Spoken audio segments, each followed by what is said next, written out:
presents Chieftain's Coach's Corner. I'm Don Hensley, and today I'll be joined by Chieftain head football coach Jason Brown, junior varsity coaches Skylar Mifsud and Jeremy Clifton, along with wide receivers Riley Neer and CJ Wilson.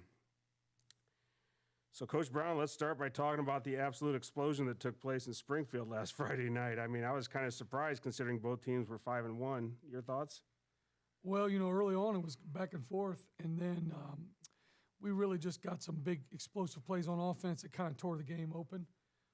Our offensive coaches and our players did a great job of executing a game plan, and we were really able to kind of take advantage of what they do to us defensively, how they attack us defensively. We were kind of able to put the brakes on them, get them on their heels, and found some advantages for our football team in some of their coverages. And it showed up. And, not only did it just show up in the air, but it showed up on the ground as well. Yeah, I mean, needless to say, your passing game was on fire. Sophomore quarterback Tavian St. Clair rewrote the Chieftain record books Friday night with 412 yards, breaking Chris Walton's record, and then he throws 7 touchdowns, breaking Kobe Furlong's record. So, I mean, there were times when it looked like I was watching a video game. Is this just a case of St. Clair maybe getting more and more comfortable as the season's going on? Well, certainly, and he's growing and maturing in the pocket as a pocket passer and his presence in the pocket. And you just got to remember the kid still doesn't even drive to school yet. So as he grows and matures and understands his abilities in our pocket and how we're attacking and protecting, that'll just give us more time and open up some of those windows in the passing game that maybe at times before were a little tighter than they were last Friday. The thing that's a little shocking to me, too, is that it follows a game when maybe the offense struggled a little bit against Tecumseh. I mean, you got off to the quick lead and then kind of hung in there to get the victory. But what was the difference between what you saw in those 2 weeks? The practice week, how we practice through the week, our ability to have iron sharpen iron and push each other through the week is where it starts.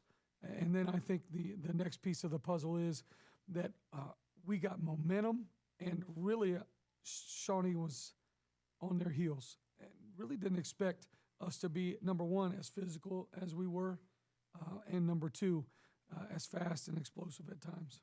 So tell me a little bit about the practice. I mean, people that are listening and watching, maybe they don't understand. They just think practice is practice, whether it's week 1 or week 11. But tell me how, when you say the difference was how you practiced, explain that a little bit. Well, when you're talking about taking a group of 14 to 17 and 18-year-old kids, 62 or 63 of them, and you put them in these competitive situations for 10, 12 weeks in a row, you reach a place with injuries, you reach a place mentally, you reach a place physically where, those matchups and how you set those matchups in practice make a difference. And for us, we want to be peaking and playing our best football here at the end of the season. And so we were able to put ourselves in competitive situations at practice, and our guys believed in it. And, if you weren't really aware of, football season and how it ebbs and flows, just knowing that you put your toughest guys against your toughest guys at times in an effort to make them better. And at the same time, that's balanced with making sure that people are injury-free and that you're getting the kind of reps that are meaningful. Yeah, I mean, it's been a long time since I've had pads on, but I can tell you that of all the sports, there's no sport that practice stinks more than football. Let's face it. I mean, for 16, 17, 18 weeks, you're doing nothing but hitting each other. And by this point of the year, everybody's hurt. I mean, everybody has hurts. They may not be injured, but everybody has hurts and pain. So, I mean, it's a tough thing. On the radio Friday night, I shared with Bill that the rarity at the high school level to have this many game breakers. I mean, a lot of high schools have 1 or 2 guys that can take it the distance. You have a bevy of talent at the skill positions. How critical has that been to the success of the offense? Well, I think, number one, we're just really blessed to have so many young men that buy into the brotherhood and Chieftain football that, in a lot of places would be touching the ball probably a lot more than they touch it here. Their belief in our we over me culture is a true blessing for us, and not just them, their families, how their parents feel about our program and how they feel about their sons' opportunities in our program. That's where it starts for sure, that these young men are willing to share the ball and share opportunities. That makes a huge difference in how we're able to attack. And then, the young men deciding that they know there's only going to be a finite number of opportunities. And you can see now they're starting to really be hungry enough for those opportunities that when they get those chances, they're making the most of them. It also seemed to make a difference that you had a healthy Chris Fogan Friday night. He rushed for more than 100 yards as the team tallied almost, this is incredible, 600 yards in a high school football game. I mean, you just don't see that. When he's healthy, he just doesn't allow teams to focus solely on one aspect of the game. So did you get a sense that his presence opened some things up on Friday? And lastly, about Chris Fogan, what about the one-handed catch? Well, for us, we're lucky that in the backfield, we've got a few players we could put back there, and we use the term interchangeable. We've been using it since April and May last spring. But for us, Chris, he's got special ability with the ball in his hands, and it allows us to force teams to defend every blade of grass, east, west, north, south, short field, long field, etc. And when you're kind of hitting on all cylinders like that, being diverse, being balanced, and forcing teams to be, in a lot of areas, balanced defensively, we were able to find some advantages with that. So, when we're at full strength, it makes a difference.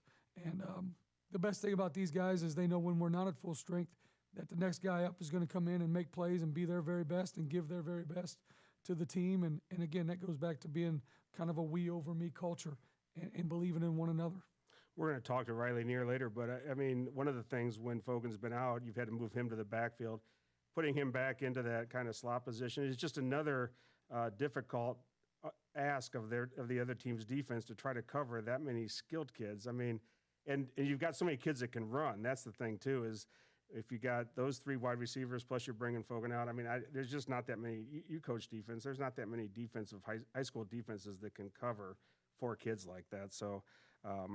I'll tell you what, it was fun to watch. I don't know if I would have been that fun to watch the film with Coach Meeks the next day, but I also thought the offensive line played well. With the experience there, it has to be a strength, but following the Tecumseh game where you struggled to move the ball a bit, was there a renewed focus on the play up front that week in practice? Well, I mean, there's always a focus on the play up front, for sure. And you're an old lineman, I'm an old lineman. We understand how vital the line of scrimmage is on both sides of the ball to a team's success. However, I think those guys probably left the Tecumseh game knowing that they wanted to perform better, that we were better up front than we showed at times. And you got to give Tecumseh credit. I mean, that's a football team that just beat London last week, and most pundits, if you will, wouldn't have guessed that. So, you tip your hat to Tecumseh, and then you realize for our guys that the wisdom and experience that some of these older guys have needs to kind of shine through when we need it the most.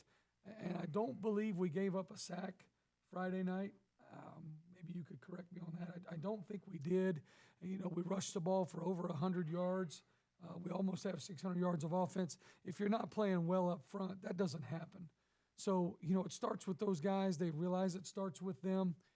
They also realize that just because they're returners, that they won't just find success. Again, this high school football season and high school football players. So we have to work on pushing this standard higher every week. And I know that's kind of a broken record that you've heard all these weeks, but the same goes for all these position groups. If your game was 2022 Madden, that Tecumseh London game might have been 1950 Ohio State versus Michigan, because I mean, I'm pretty sure that game ended about the time you guys kicked off the third quarter. Yeah, I mean, as we came across the field with the Shawnee coaches, they were telling us the scores and saying, hey, you got a chance now to run the table. You got a chance to win the CBC outright. You just, you control your own destiny. And wishing us luck, which obviously we have a ton of respect for Shawnee's coaches.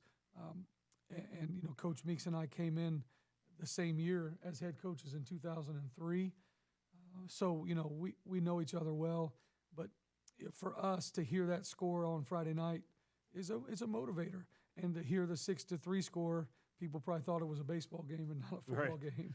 You talked a little bit about the offensive line and the no sacks. I don't think you did give up a sack, but we talk a lot about St. Clair's arm skills, and obviously he can make all the throws. I don't think there's anybody that debates that. But I thought the one thing that stuck out to me on Friday night was he stood in on a couple times when he was getting some pressure, and he threw the ball on target and took the hit.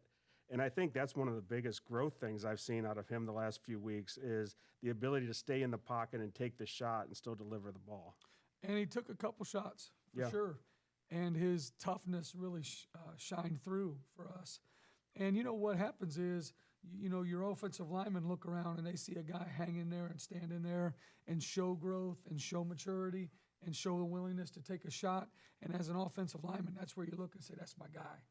I'm going to block for that guy, and when you start to have men pick each other up in that regard, that brotherhood and that feeling and the spirit and the energy starts to be exciting, and it starts to be a momentum builder. But, you and I have talked so many times. Football games are won and lost up front. And for us, coming off the Tecumseh week, I was really proud of our offensive line, their coaches, the way that they really dialed in and made sure we were putting our very best foot forward against Shawnee. Offensive linemen will go to their grave saying that every game is won up front. No doubt. Now, it's hard to just not talk about the offense in a game where Madden, numbers were put up. But let's talk a little bit about the defense. Turned in a really solid effort. I mean, a couple scores late against the JVs make the score look a little bit closer than maybe it really was. But you had to be pleased with what you saw on that side of the ball as well.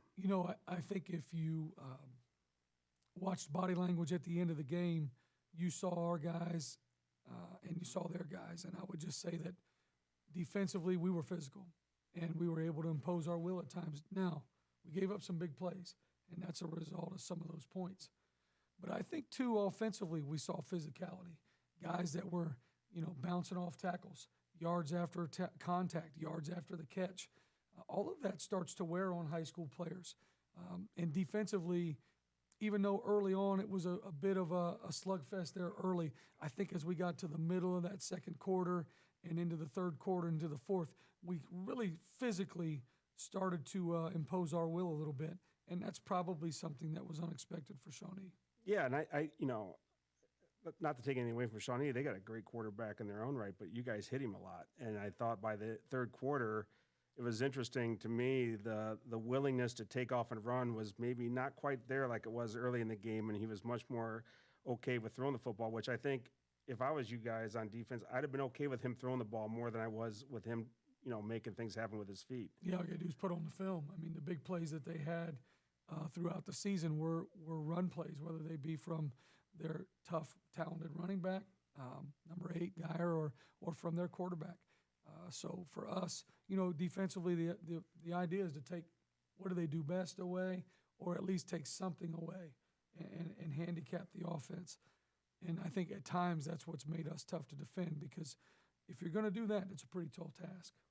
Yeah, a few weeks ago we talked about Hayden Mans's pick 6 kind of turning the game in your favor. I think that was against the Lake. But last week I thought he really dominated the game from his defensive line position. Shawnee really struggled to block him. And I don't get a chance to watch the film or break it down like you guys, but he seemed to really kind of dominate the game from up front. And he has all the physical tools. I mean, how good can he be? Well, his ceiling is really, really high. He started off as a young freshman and playing in some varsity games, and then had a really major injury, broke his leg. And so coming back last year, at times he was still kind of feeling his way through, but now he's really started to blossom. And as this season has worn on, he's physically starting to impose his own will. And for us, we had to switch Sullivan and AC from backer to D-line. So then Sullivan comes down, he becomes a physical presence. Keegan and Jazander at the D-line, and then Declan on the other side. They've really started to physically understand, defensive football. And, Hayden's kind of at the forefront with that. He's such a young kid in such a big person's body. And, he's just now learning what he can and can't do with his body and his ability, and it's really showing through on the film.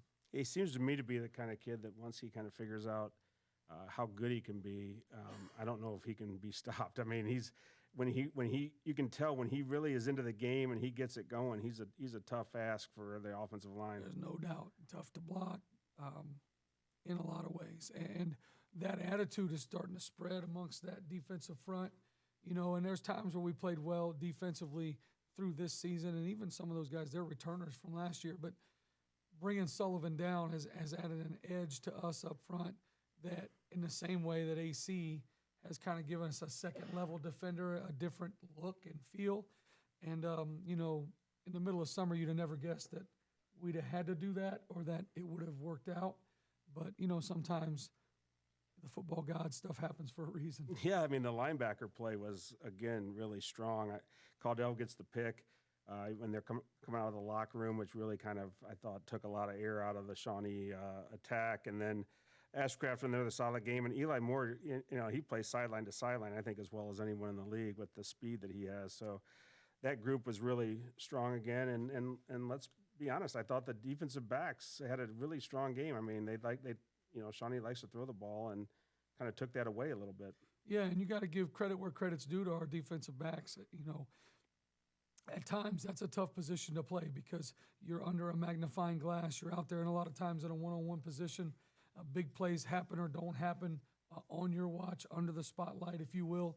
So, and sometimes I'm tough on those guys for sure as a head coach. But, you got to give them credit for going out there, playing out there with confidence. I mean, Shawnee's got an all-league receiver that, the league is very aware of and is concerned about every time he lines up. And I believe we held him to no catches. Yeah, I mean, I don't know if you ever listened to the game. Probably not since you live it. But I don't know if anybody said anything to you, but I was a little harsh on your 40 speed. There was a time in Me personally? Yeah, you personally. There's a time in the game Friday night where you went running trying to get a timeout.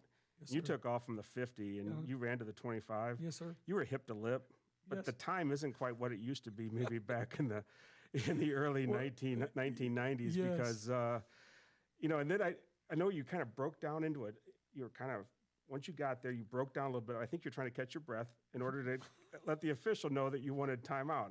Do you recall what I'm talking about? I recall having to run for a timeout. I'm not sure if I broke down. Not sure about my form run. I'd rather not see it. I'm sure some of these coaches will cue it up on film at some point if it's there. But That's I good guess stuff. getting the timeout called was the main thing. These guys, I'm sure, are entertained here by this line of questioning. Some of your former players that listened to the game were texting me during, and they're like, this is classic stuff. I hope Coach Brown actually hears this. But, actually, it makes sense now. There were a couple text messages about my speed, and I wasn't really clear what that meant. I just said thanks. She looks late. I just sent it back. Thanks. But now I realize I'm putting two and two together now that they're after the grumpy old man's 40 time. It was I got good, good stuff. I'm glad I didn't have to run down there. So this week you get Jonathan Alder. Been a little bit of a thorn in your side the last few years. What are you expecting out of the Pioneers? Obviously, Cameron Jewell is where it starts. Well, we'll expect their very best. I mean, they know they come here and get a win from us, then that puts them back in CBC title contention. And we said, as we sat here 2 or 3 weeks ago, this was going to be a slugfest, and we knew we had to be prepared for a heavyweight fight every week. Certainly offensively, the big explosive play ability of their running back, Jewell, is a concern. The quarterback can run it pretty well, too. They've always got a solid plan on offense, and defensively they don't beat themselves. And they've got tough kids, and they play hard. So for us, it's going to be another challenge this week to be our best mentally and physically and to play our best complementary football. So one last question before you go, still staying on Cameron Jewell for a second. For those that maybe haven't seen him play or something, what kind of runner is he, and what are you guys going to have to do in order to keep him contained? Well, speed. He's just really fast. He's a slasher. He's got good vision, can cut it back pretty well. So for us, we want to get him stopped before he gets started, basically. So we want to, we just need to be our best to be disruptive at times. And another thing that we've tried to do is give a good look at practice. We're lucky enough and blessed that Coach Egler's here and every now and then can give us a look at practice about a speed guy. So when you got a Hall of Fame speed kind of guy back there at practice, it does a good job of kind of preparing us for Friday. Yeah, you got 2 Hall of Fame running backs on your coaching staff. I'm not sure Rich still suits it up much, but I think Coach Eggs would suit us up every day if he could, whereas Coach Rich is more about let the players play. Yeah. Well, Coach Brown, thank you again for your insight, and as you move forward down the stretch here, best of luck over these next 3 games, and especially here against Jonathan Alder, who comes calling Friday night at 7 o'clock. We're going to step aside for a moment. When we return to the Eastern Water Solutions presents Coach's Corner, I'll be joined by coaches Skylar Mifsud and Jeremy Clifton, who, amongst other things, are responsible for the junior varsity team and the continued growth of these young players. Thanks. Appreciate it, Hans. Yep.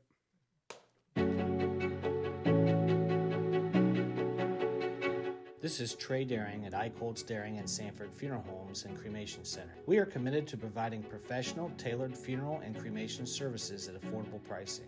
We are part of a community of caring individuals, friends, and neighbors who consider it a privilege to serve you in your time of need. We are proud to be locally owned and operated. Our family serving your family since 1903. Go Chiefs!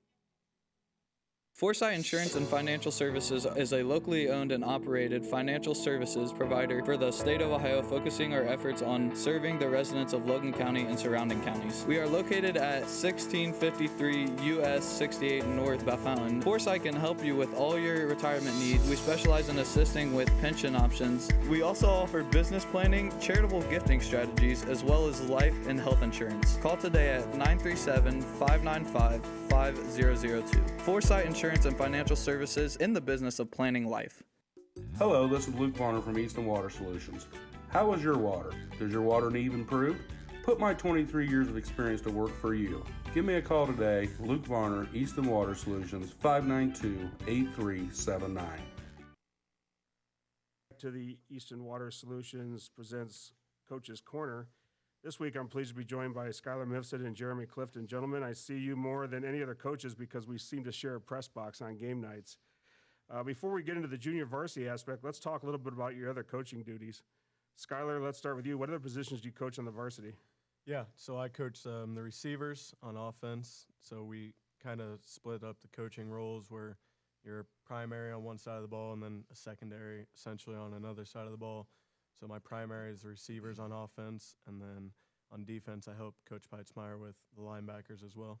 Yeah, I'd be claiming the receivers too after a game like Friday night. I'd be saying, even if I didn't coach them, I'd come on here and say I did. How about you, Jeremy? Very similar.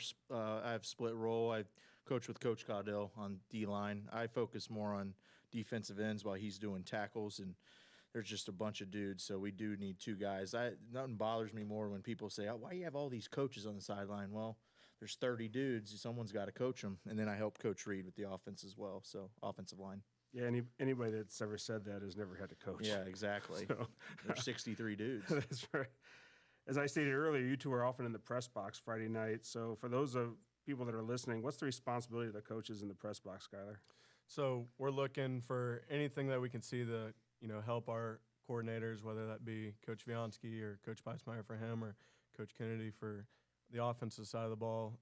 I'm always calling out what hash we're on down in distance. If we saw something on film that he wants me to really watch for, I'm either going back and watching film or trying to watch for that live, watching what they're doing in coverage and trying to communicate that down to him, because sometimes it's easier to see from a booth instead of being down on the field. So just providing any communication intel that will help him be able to make the best play call. So can you only talk to Kennedy, or can you talk to everybody? So our headsets are broken up to where it's just the offensive guys on one headset, defensive guys on one line basically, and then Coach Brown has a head coach headset so he can flip back and forth to either side of the ball. Okay, that's interesting. So Jeremy, I assume then you're talking mostly to Viansky and Peitzmeyer? Yeah, Coach P, Coach Caudill, Coach Viansky are all on the headset, and I do similar. Down and distance, what hash, personnel, formation, all those different things. The hard part is being able to watch the box and the back end. So Coach Mossbarger's up there with us as well, watching the back half. When I say back half, I mean secondary. It's interesting to people that you say you're giving them down in distance. They're like, well, that's on the scoreboard. But people don't realize how quickly the coaches on the field need that information. It doesn't always get put up on the scoreboard until the other team's breaking the huddle and coming to the line of scrimmage. Especially last week. That down in distance is important. Especially with how fast we try to go on offense. Before it gets on the scoreboard, we already have the next play call in, trying to go fast tempo sometimes. So I see the coaches nowadays with the iPads on the sidelines, which is, I'll be honest, when I played in the 80s, it was kind of nice they didn't have that because they couldn't see you screw up until actually you watched film on Saturday. But now you can see it live. How has the iPads during the game changed the coaching? Well, I think it gives you the ability to see exactly what you were saying. You know, when someone messes up, you know, I think it's really big for Coach Reed on the offensive line. You know, when the defensive line is doing different stunts than what we, you know, planned for, he's able to get on the iPad, look at it, correct it, you know, adjust our rules to where they need to be. Or if we need to go back, look at the coverages they're running. You know, we can chart down, you know, when they're in cover 4, when they're in cover 3, whatever they may be in, because it could be different than what we've seen on film. So being able to go back and look at that and, you know, get that data to see where they plan on going, hopefully. So, Jeremy, you guys seem to shuffle a lot of players in and out on defense. I mean, what are some of the things you're looking for up there to help with the substitution? Well, first thing, sometimes it's personnel, just certain packages they bring in. It can be something as simple as a guy being tired, not doing his assignment. Usually, it's, like I said, energy and effort sometimes, but usually I would say formation stuff when we do most of our subbing. For example, like let's say it's 3rd and long, and we need to get Keegan Overton or Xander Johnson's out of the game because they're run pluggers. We can get a faster guy in. That would be like an example of a down and distance thing or a formation. So, you know, I've, you know, been a football fan forever and played when I was a younger guy and had the chance to, you know, spend a lot of time in the newspaper business. And I think that from my vantage point, one of the most important jobs on a football coaching staff is the JV coach. And they don't get any recognition. I know that there's about 3,000 fans on Friday night. There's about 30 on Saturday, and those are all moms and dads, which they can be as vocal as the other 3,000, don't get me wrong. But the responsibility there is to groom the next generation. So how do you approach the role of coaching JV, Skylar? As in our coaching role on Saturdays? Yeah, or just in general? What in general? Yeah, so, you know, telling the JV guys, you know, this is your Friday night, and it should be treated as so.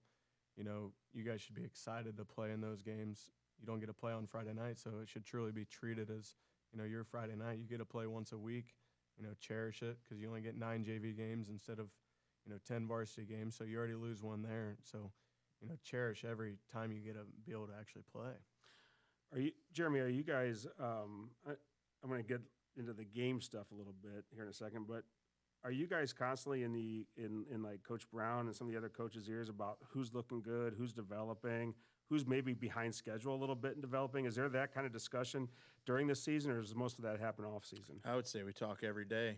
When we get back from Saturday games, first thing Coach P will ask me is, how did Sam do? How did Caden do? How did CC do? He's constantly asking about how they play. Coach Caudill the same. So it's definitely not something that we ignore. We're constantly evaluating. There's guys on the team that are really close to being Friday night guys, whether it's injury or just how they're playing during their JV time. So, Jeremy, I'm guessing that one of you coaches the offense and one coaches the defense on JV. And from what you just said, I'm guessing offense and defense. Yeah, I'll throw in my 2 cents here and there. I'll look. The only time I ever say anything is when I look at the box. I'm like, hey, this play looks good, and then he's already called something. So sometimes it doesn't matter. That's funny. You jumped ahead of me because I was going to be like, do you guys stay in your lanes, or do you sometimes can't help yourself, but you got to say something? Yeah, I stay in my lane. I let him do his thing. He does a good job, and if he needs my help, I know he'll come and talk to me about it. I think we do a good job of communicating, especially game management things. You know, I'm always looking, you know, I got that Coach Kennedy mindset. I want to go. So, you know, I'll go to him. Hey, you want to get a timeout here? Try to get going. He's like, let's just run it out. And he gets annoyed with me because I'm always asking what the play is because he's gone. We don't have headsets on Saturday, so I'm constantly asking him what the play is. And so I'm always in his ear in regards to what's being called, but I don't have a ton of say in what the play calls are. And he would say he doesn't have a ton of say what we're doing on defense either. And I try to, you know, he does a good job helping me watch the O-line while I watch the skill guys on offense. I try to watch that back half while he's watching the D-line on defense. So we try to work together in that regard. It's been good. Since you guys don't get much press, what's the record? 3-2-1. No. I'm going to call Shawnee's a forfeit. We're 4-2-1 in my book. Shawnee was unable to play us last week. Absolutely. 14 guys and they don't show up. That's a win. You know, show you lose. I mean, that's standard. Yeah, but So it's been a good season. 4-2-1, tied with Sydney week 1, and then lost to Coldwater and London back-to-back. and now we've won 4 in a row. So All right, so things are looking good on the JV team. All right, so this is the one I want to spend the most time on. There's obviously some young guys, freshmen, sophomores, that the Chieftain faithful may not have heard of yet. I want you both to give me a few names, their positions, and what you like about them. Maybe a few names that we can maybe look for. I know we're really all focused in Bellefontaine on 2022. Don't get me wrong, but maybe some few names that might pop in 2023 and beyond. I'll go ahead. A guy you probably have seen on special teams a little bit, and his older brother is a big part of our defense and offense. But Carter Caudill, CC, plays linebacker for us on Saturdays. And a year from now, we're going to be talking about Carter. He's physical. He's smart. He's just a good football player. He's the guy that I'm always talking to during the games on Saturday. He calls our defense. Another guy, a couple linemen, Jesse Castle. Guy that we're going to rely on heavily because, like we've been talking, we have 6 seniors on that offensive line, so his development is crucial. He's going to be a good player as well. Jordan Hensley, another big kid, sophomore.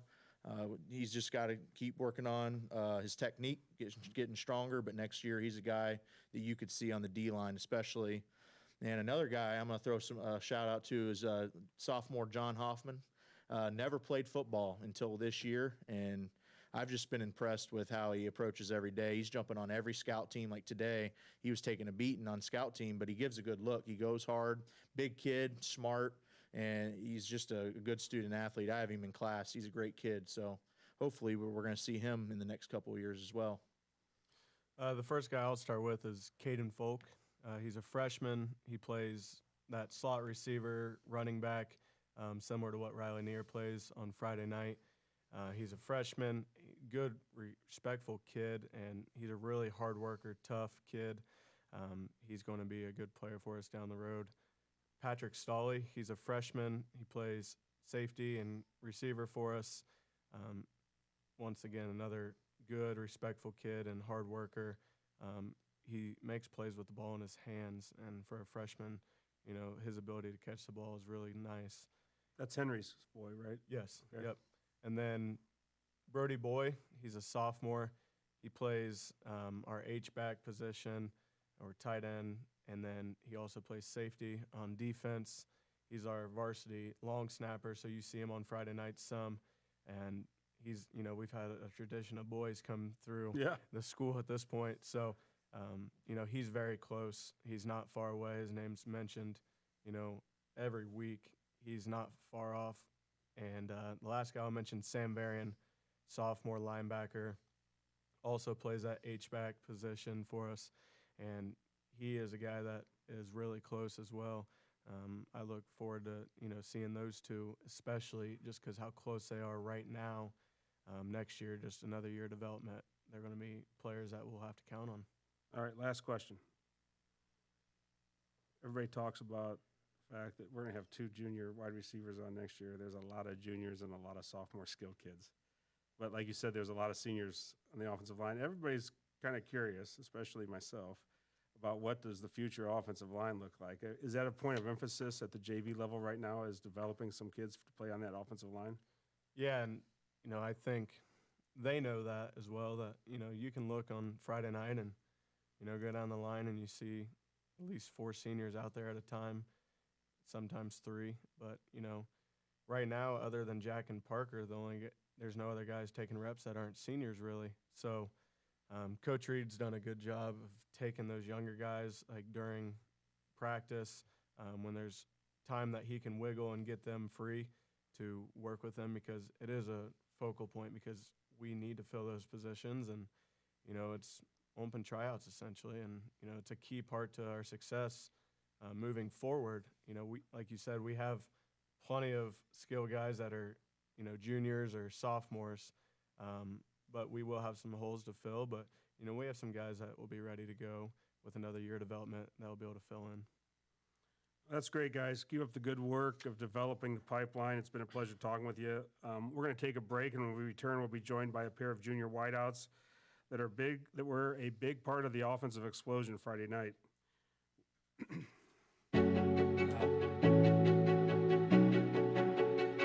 This is Trey Daring at Eichholz Daring and Sanford Funeral Homes and Cremation Center. We are committed to providing professional, tailored funeral and cremation services at affordable pricing.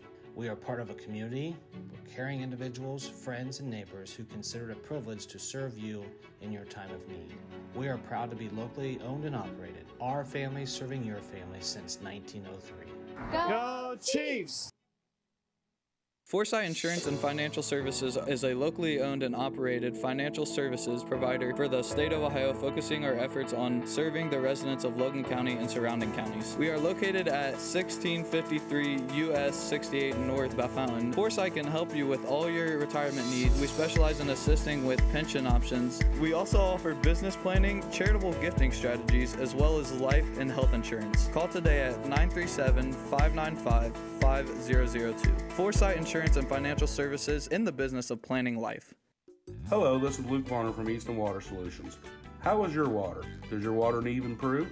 Put my 23 years of experience to work for you. Give me a call today, Luke Varner, Easton Water Solutions, 592-8379. Welcome back to Eastern Water Solutions presents Chieftains Coach's Corner. Now we're joined by junior offensive standout C.J. Wilson and Riley Neer. Gentlemen, welcome. Riley, you had 4 touchdowns Friday night. Yes, sir. Tell me a little bit about what made the offense erupt like it did. Well, when you have guys like C.J. Wilson, Caden Reams, and Chris Fogan, especially having Chris back, it opens up a lot of more opportunities for everybody else. And when they put their best players out on the outside on C.J. and Colin Deitch, guys like them, it opens up more opportunities. And they were running like a lot of cover 1 man and cover 3, which opens up. And then on the first drive of the game, like the 4th play, the blocking they had was amazing, and it opened up so much for us. Tell me a little bit about, what's the when you guys are running sprints at the end, who's the fastest wide receiver? It's for sure. definitely, it's me. It's me. It's me. How about with Fogan in that mix? Who's the fastest? Yeah, Chris is pretty fast, but You too? Yeah.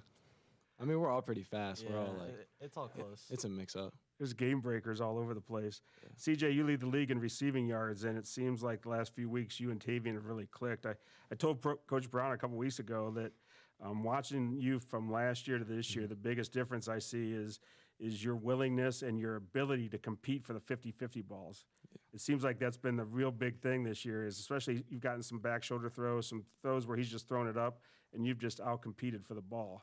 What do you think the difference between last year and this year is for you?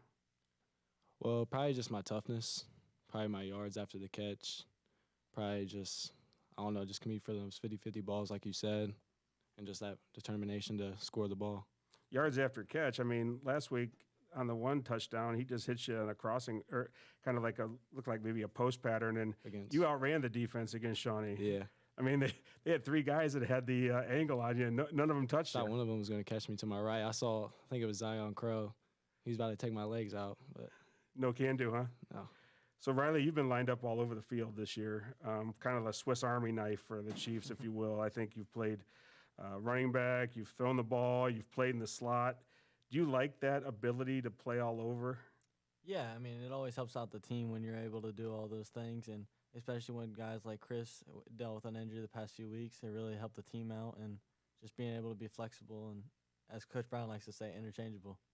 Now, do you have to learn more plays that way?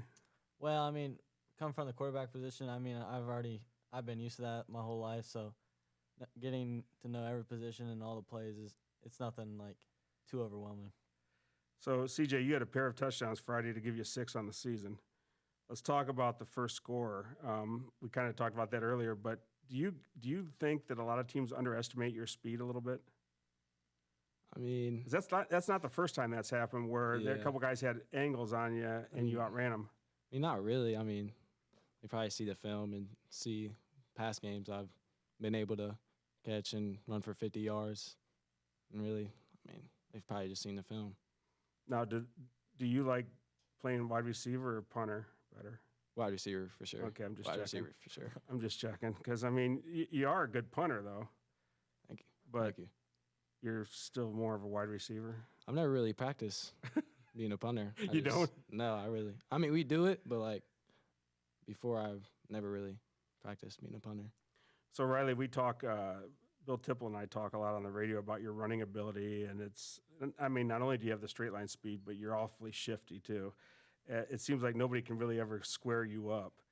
Explain for people how, I mean, are you thinking like, I'm going to cut here, or is it just something that happens naturally? I mean, it's kind of just in the moment. It's just natural. I mean, we all have the ability to make people miss, and it's just something that's naturally came to us. And I mean, for me especially, it's just like, I don't know, it's just all coming together. I don't know how to put it. It's funny because every running back, I heard Barry Sanders one time, he asked the same question, and he's like, I don't know. I mean, it just happens. I see things and I react, and there's no like mental part of it. It's just brain to legs and legs react type of thing. Yep. CJ, talk a little bit about the passing game. Obviously Tavian last year as a freshman, now he's a sophomore. It seems like everything is kind of, the whole passing game is kind of developing with him. It seems like he got more routes, it seems they're connecting. I mean, there's more like looking people off. He's going to some secondary receivers. Talk a little bit about how the passing game's developed. Well, how Coach Brown was saying with our offensive line, it wouldn't be possible without our offensive line. They got a lot of experience, and Tavian would be able to make those throws without our offensive line. And last year we had a good receiver, a bunch of senior receivers. We had Ethan Yoder, Owen Stahly, and it's just, Tavian's been able to make those throws, and we've just been having a connection the past few weeks. So Tavian didn't tell me this, but Kennedy did. Coach Kennedy, he said that you guys are just like any other wide receiver bunch. He's heard you're always open, according to you guys, and each of you want the ball. Is that true? Yeah, I mean, Yeah, it's we're true. always open. So. Yeah, we're always open. Typical wide receivers. Tavian misses us. We're on his neck about it or something. Well, Coach Kennedy said that in all the levels he's played football, that it never fails, that the receivers always come back to the huddle, and they were always open, and the quarterback always missed them.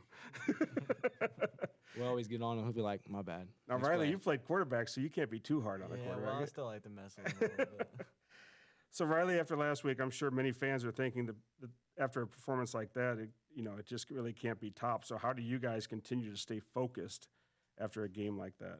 Well, we know that this upcoming week is going to be a tough challenge with Alder. They're always a good team, and they've had us the past few years. And a CBC championship is a thing that we're pushing for right now, and hopefully after that, just keep pushing. So that always is back into our minds. Just we got to go get this thing, and it keeps us hungry.